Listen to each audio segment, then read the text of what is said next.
Why they are worried. Ukrainian officials say military bases and border posts in Crimea have been attacked by armed men in unidentified camouflage uniforms. Meanwhile, one border guard tells Reuters there is a buildup of armored vehicles on the Russian side of a narrow sea channel dividing Russia and Crimea. A senior U.S. official says Russian forces have complete operational control of Crimea.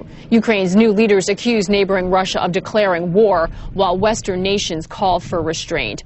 Former Ukrainian Prime Minister Yulia Timoshenko has been speaking out about the crisis. In her first international television interview since being released from prison just over a week ago, she told CNN's Kристиан Аманпур that Russia cannot be allowed to expand its influence in Crimea.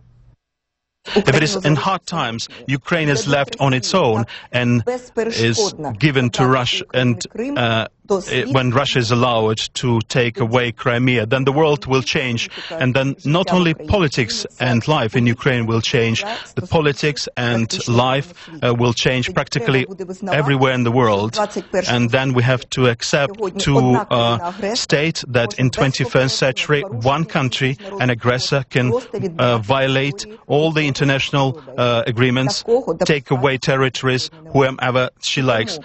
We can't afford this in the world. That's why if the instruments of diplomacy won't work, if all negotiations instruments won't work and personal relations with Mr. Putin won't work, the world has to apply strongest means. Ms. Tymoshenko, you sound like you're raising the stakes and you are calling for the West, the United States, Britain, Europe, to use military force against Russia. Am I reading you correctly? Is that what you're calling for?